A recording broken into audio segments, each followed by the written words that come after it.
ನಮಸ್ತೆ. ನಾವು ಹೋಗ್ತಿರೋದು ಇವತ್ತು ಶ್ರೀಗಿರಿ ಗುರು ಸಿದ್ದೇಶ್ವರ ಸ್ವಾಮಿಯವರ ಬೆಟ್ಟಕ್ಕೆ. ತ್ರೈಲೋಕ್ಯ ಸಂಪದಾಲೇಖ್ಯ ಸಮುಲ್ಲೇಖನ ಬಿತ್ತೆಯೇ ಸಚ್ಚಿದಾನಂದ ರೂಪಾಯ ಶಿವಾಯ ಬ್ರಹ್ಮಣೇ ನಮಃ. ಪುರಾಣ ಪ್ರಸಿದ್ಧವಾಗಿರತಕ್ಕಂಥ ಶ್ರೀ ಗುರು ಗಿರಿಸಿದ್ದೇಶ್ವರ ಮಹಾಸ್ವಾಮಿಯವರ ಸುಕ್ಷೇತ್ರ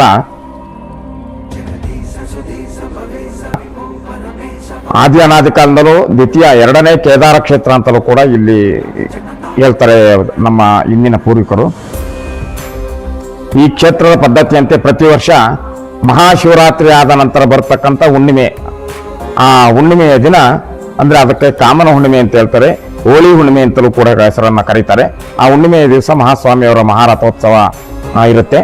ಈ ಅವತ್ತೇ ಯಾಕೆ ಮಾಡಬೇಕು ಅಂತೇಳಂದ್ರೆ, ಹುಣ್ಣಿಮೆಯಾದ ಮಾರನೆಯ ದಿವಸ ಇಲ್ಲಿ ಇದ್ದಂಥ ಮಾಯಾ ರಾಕ್ಷಸನನ್ನ ಸಂಹಾರ ಮಾಡಿರ್ತಕ್ಕಂಥ ದಿನ, ಲೋಕ ಕಲ್ಯಾಣವಾದ ದಿನ. ಆದ್ದರಿಂದ ಅವತ್ತಿನ ದಿವಸ ಸ್ವಾಮಿಯವರಿಗೆ ಮಹಾರಥೋತ್ಸವನ ರಾಜ ಮಹಾರಾಜರ ಕಾಲದಿಂದಲೂ ಕೂಡ ಮಾಡ್ಕೊಂಡು ಬಂದಿದ್ದಾರೆ. ಅದರ ಆ ಪ್ರತೀತಿಯಂತೆ ಈ ಬರುವ ಈ ಹುಣ್ಣಿಮೆಯ 3, 4, 5, 6 ಇಷ್ಟು ದಿವಸದಲ್ಲಿ ಮಹಾಸ್ವಾಮಿಯವರ ರಥೋತ್ಸವ 4ನೇ ತಾರೀಕು ಬೆಳಿಗ್ಗೆ 5:30ಯಿಂದ ರಾತ್ರಿ 11 ಗಂಟೆವರೆಗೂ ಬಹಳ ವಿಜೃಂಭಣೆಯಿಂದ ಸಮಸ್ತ ಭಕ್ತಾದಿಗಳು ಗ್ರಾಮಸ್ಥರು ನೆರವೇರಿಸ್ತಾರೆ.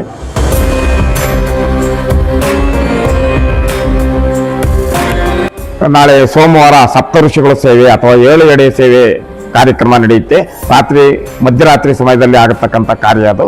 ಮತ್ತೆ ಪುನಃ ಮಂಗಳವಾರ ಬೆಳಿಗ್ಗೆ ರಥಬೀದಿಯಲ್ಲಿ ಧ್ವಜಾರೋಹಣ ಮತ್ತು ಬೇರಿ ತಾಂಡನ 101 ಎಡೆ ಸೇವೆ ಸ್ವಾಮಿ ಬೆಟ್ಟದ ಮೇಲೆ ಅಂಗೀಕಾರವನ್ನು ಮಾಡ್ತಾರೆ. ಅಲ್ಲಿಂದ ಬೆಟ್ಟದಿಂದ ಕೆಳಗಡೆ ಬಂದು ರಥ ಮೈದಾನದಲ್ಲಿ ಗಂಗಾ ಪ್ರವೇಶ ಆಗುತ್ತೆ. ಆಮೇಲೆ ಅಮ್ಮನವರಿಗೆ ದುರ್ಗಾದೀಪ ನಮಸ್ಕಾರವನ್ನು ಕೂಡ ಮಾಡಲಾಗುತ್ತೆ.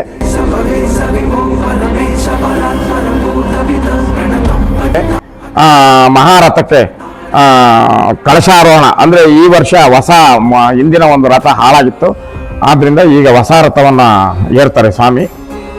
ತದನಂತರ ಗುರುಪರ್ವ ಆಗುತ್ತೆ. ಬುಧವಾರ ಬೆಳಿಗ್ಗೆ 5:30ಯಿಂದ ರಥೋತ್ಸವ ನಡೆಯುತ್ತೆ. ಮತ್ತು ಮಂಗಳವಾರ ರಾತ್ರಿ ಗಿರಿಸಿದ್ದೇಶ್ವರ ಮಾತ್ಮೆ, ಈ ಕ್ಷೇತ್ರದ ಬಗ್ಗೆ ಆ ಶಿವನು ಸಿದ್ದೇಶ್ವರನಾಗಿ ಯಾಕೆ ಅವತಾರ ಮಾಡಿದ, ಕಾರಣ ಏನು ಅನ್ನತಕ್ಕಂಥ ಒಂದು ಇದನ್ನು ವಿಶ್ಲೇಷಣೆಯನ್ನ ನಾಟಕ ರೂಪದಲ್ಲಿ ಪ್ರದರ್ಶನ ಮಾಡ್ತಾರೆ ಕಲಾವಿದರು. ಬುಧವಾರ ದಿವಸ ಮಹಾರಥೋತ್ಸವ ರಾತ್ರಿ 11 ಗಂಟೆವರೆಗೂ ಕೂಡ ನಡೆಯುತ್ತೆ. ಮತ್ತೆ ಪುನಃ ಗುರುವಾರ ಅಮ್ಮನವರ ಸೇವೆ. ಇಲ್ಲಿ ಈ ಕ್ಷೇತ್ರದ ವಿದ್ಯಾವತೆ ಆಗಿರ್ತಕ್ಕಂಥ ದುರ್ಗಾಂಬಿಕೆ, ಈ ಸ್ವಾಮಿಯವರ ರಥೋತ್ಸವ ಆದ ನಂತರ ಆಕೆದು ಚಿಕ್ಕ ಜಾತ್ರೆ ಅಂತ ಹೇಳತಕ್ಕಂಥ ಇಂದಿನ ಪದ್ಧತಿ. ಆದ್ರೆ ಈಗ ಅದನ್ನ ಚಿಕ್ಕ ಜಾತ್ರೆ ಅನ್ನಲ್ಲ, ಅಮ್ಮನವರ ಸೇವೆ ಅಂತ ಹೇಳಂತೀವಿ. ಆ ಅಮ್ಮನವರ ಸೇವೆ ಕೂಡ ಆಗಿ ಪುನಃ ಶುಕ್ರವಾರ ಬೆಳಿಗ್ಗೆ ಸಬ್ಬೇನಹಳ್ಳಿ ಗ್ರಾಮಕ್ಕೆ ಆಗಮಿಸಿ ಬಂಗಿ ಮನೆತನದವರಿಂದ ಲಿಂಗಾರ್ಚನೆಯನ್ನ ಸ್ವಾಮಿ ಸ್ವೀಕಾರ ಮಾಡಿ ಅಲ್ಲಿಂದ ಗ್ರಾಮದ ಹಣ್ಣು ಕಾಯಿ ಫಲಹಾರ ಸೇವೆಯನ್ನು ಮುಗಿಸಿಕೊಂಡು ಅಂದನಕೆರೆ ಸ್ವಕ್ಷೇತ್ರ ಶ್ರೀ ಗುರು ಗಿರಿಸಿದ್ದೇಶ್ವರ ಸ್ವಾಮಿಯವರ ಕರ್ತೃನಾಥ ಆ ಕರ್ತೃಗದ್ದಿಗೆಯನ್ನು ಅಲಂಕರಿಸ್ತಾರೆ. ಇದು ಮಹಾ ಜಾತ್ರಾ ಮಹೋತ್ಸವದ ಒಂದು ವಿವರವನ್ನ ಸಮಸ್ತ ಭಕ್ತಾದಿಗಳಿಗೆ ತಿಳಿಸುತ್ತೇವೆ. ತಾವೂ ಕೂಡ ಆಗಮಿಸಿ ಶ್ರೀ ಸ್ವಾಮಿಯವರ ಕೃಪೆಗೆ ಪಾತ್ರರಾಗಿ ಅಂತ ಹೇಳ್ಬಿಟ್ಟು 2 ವಿಚಾರದಲ್ಲಿ ನಾವು ಆಶೀರ್ವಾದ ಮೂಲಕ ಈ ವಿಚಾರವನ್ನು ತಿಳಿಸ್ತಾ ಇದ್ದೇವೆ. ಇಲ್ಲಿನ ಜಾತ್ರೆಗೆ ಹಲವಾರು ಭಕ್ತಾದಿಗಳು ಮಾಲೆ ಹಾಕೊಂಡು ಕೂಡ ಬರ್ತಾರಂತೆ ಕಷ್ಟ ಪರಿಹಾರ ಮಾಡ್ಕೊಳಕ್ಕೆ. ಅದು ಇರತಕ್ಕಂತ ಅನೇಕ ತೊಂದರೆಗಳಿಗೆ ಇಲ್ಲಿ ಸಿದ್ಧಮಾಲೆ ಅಂತ ಹೇಳ್ಬಿಟ್ಟು ಹಾಕ್ತಾರೆ. ಅದು 1-2 ಗಂಟೆ ಟೈಮ್ ಮಾತ್ರ. ಬೆಳಿಗ್ಗೆ ರಥೋತ್ಸವ ಅಂದ್ರೆ ಸ್ವಾಮಿ ರಥವನ್ನೇರಿದ ಮೇಲೆ ಮಾಲೆ ಹಾಕಿ ಮೂಲ ಸನ್ನಿಧಿಗೆ ಹೋಗಿ ಅದನ್ನು ತೆಗೆದು ಅಲ್ಲಿ ಸಂಕಲ್ಪವನ್ನು ಮಾಡಿ ಎಲ್ಲಾ ತೊಂದರೆಗಳಿಗೂ, ಮದುವೆ ಆಗದೆ ಇರ್ಬೋದು, ಕೋರ್ಟ್ ಕಚೇರಿ ಇರ್ಬೋದು, ಆರೋಗ್ಯ ವ್ಯತ್ಯಾಸ ಇರ್ಬೋದು, ಜಗಳಗಳು, ಕಲಹಗಳು, ಅನೇಕ ಎಲ್ಲಾ ಮನುಷ್ಯನಿಗೆ ಬರತಕ್ಕಂಥ ಅನೇಕ ತೊಂದರೆಗಳಿಗೆ ಸಂಕಲ್ಪವನ್ನು ಮಾಡಿ ಬರೋದು ಒಂದು ಪದ್ಧತಿಯಾಗಿದೆ.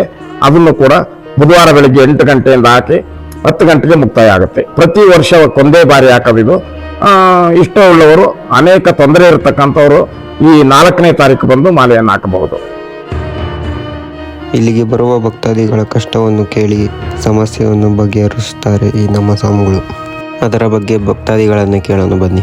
ಇಲ್ಲಿಗೆ ಎಷ್ಟು ವರ್ಷದಿಂದ ಬರ್ತಿದ್ದೀರಾ? ಇಲ್ಲಿಂದ ಅನುಕೂಲ ಏನೇನಾಗಿದೆ ನಿಮಗೆ?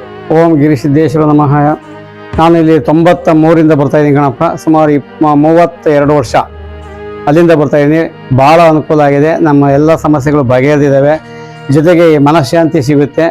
ಯಾವುದೇ ತಂಟೆ ತಕರಾರುಗಳು ಕೂಡ ಇದ್ರೂ ಕೂಡ ಬಗೆಹರಿಸ್ತೈತೆ. ಎಲ್ಲ ಸಮಸ್ಯೆಗಳಿಗೂ ಪರಿಹಾರ ಸಿಗುತ್ತೆ.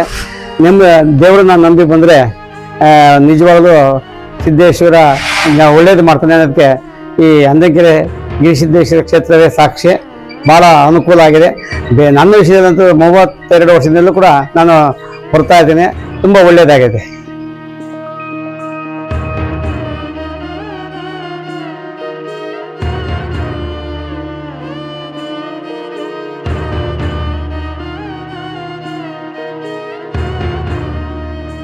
ಹಾಗೆ ಅಲ್ಲೇ ಪಕ್ಕದಲ್ಲಿ ಶ್ರೀ ದುರ್ಗಾದೇವಿಯವರ ಗುಡಿ ಇದೆ. ಅಲ್ಲೂ ಹೋಗಿ ಕಷ್ಟಗಳನ್ನು ಕೇಳಿಕೊಂಡು ಅಪ್ಪಣೆಯನ್ನು ಕೇಳಿದರೆ ಹೂವಿನ ರೂಪದಲ್ಲಿ ಅಪ್ಪಣೆ ಕೊಡುತ್ತಾರೆ. ಆಗಿನ ಕಾಲದ ಪೂರ್ವಜರು ಈ ಗುಹೆಯಿಂದ ಶ್ರೀ ಗುರು ಗಿರಿಸಿದ್ದೇಶ್ವರ ಸ್ವಾಮಿಯನ್ನು ಕರೆದುಕೊಂಡು ಬೆಟ್ಟದ ಮೇಲೆ ಹೋಗುತ್ತಾ ಇದ್ರಂತೆ.